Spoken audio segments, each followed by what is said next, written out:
Káàbọ̀ sórí ìkànnì YouTube wa. Tó bá jẹ́ ìgbà àkọ́kọ́ rèé tẹ́yin ń darapọ̀ mọ́ wa lórí ìkànnì YouTube yìí, ẹ má gbàgbé láti tẹ subscription button àti notification bell so that gbogbo ìgbà tá a bá ti ń jọ àwọn review bí eléyìí, ẹ máa láǹfààní láti rí èbó. Fíìmù wo la mú wá lójú tòní? Wosi mà ni o. Lórí Yoruba Play lẹ ti máa rí. Ẹ sáré lọ sí Yoruba Play lórí ìkànnì YouTube, ẹ tẹ̀ síbẹ̀ Wosi ní lóòótọ́. Fíìmù yìí lágbára. Ẹ wo àwọn àgbàgbà òṣèré ló kópa ńbẹ̀ bíi Wumi, Ajiboye, Olaiya àti àwọn bẹ́ẹ̀ bẹ́ẹ̀ lọ. Nínú sinimá yìí la ti rí bó ṣe rí tó jẹ́ wípé ọkùnrin kan ṣoṣo ó tiẹ̀ ti fẹ́ ẹ̀gbọ́n àtàbúrò ni. Torí a rí pé nínú sinimá yìí ẹ̀gbọ́n ti bímọ fún un. Ó tún wá lọ fún àbúrò lóyún. Ẹ̀gbọ́n sì ní kàkà kóun fọkọ òun sílẹ̀. Ọkọ náà dẹ̀ ní òun ò lè fàyà òun sílẹ̀.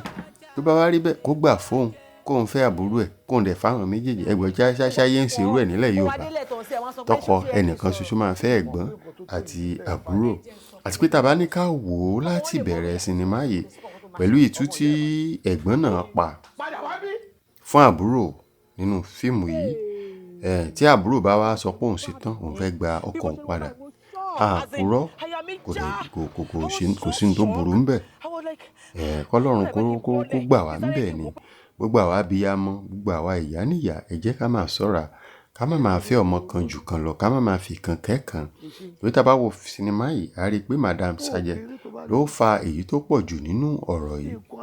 Nígbà tí ẹ̀gbọ́n sọ wípé ọkọ tí àbúrò ń mú wálé ló wu òun tí ìyá bá jáde sí tán lọ rí nǹkan mọ́lẹ̀ tán fi pè ìfẹ́ ọkọ sórí ti ẹ̀gbọ́n. Tọ́lọ́run wá ṣe tí ogun wá bàjẹ́ tí ojú ọkọ wá là tó wá padà rábùrò tó wí ìyàwó mi rè aya tá a jọ bẹ̀rẹ̀ láti gbà yẹn tó wá di pé wọ́n múra wọn gùn tó yín wá dé. Ṣé ẹ rí pé àkọọ́lẹ̀ Ọlọ́run àbí tí tó bá jẹ́ ìyìn irú arákùnrin yìí ǹjẹ́ tiẹ̀ máa fẹ́ wọn bó ṣe lóun ṣe tán nínú kí ẹ̀gbọ́n máa lọ tí ò bá ti lè gbà kóun fẹ́ òun àtàbúrò ẹ̀ pé torí àbúrò ni ìyàwó òwúrọ̀ òun kọ́kọ́ fẹ́ kì í ṣe ẹ̀gbọ́n.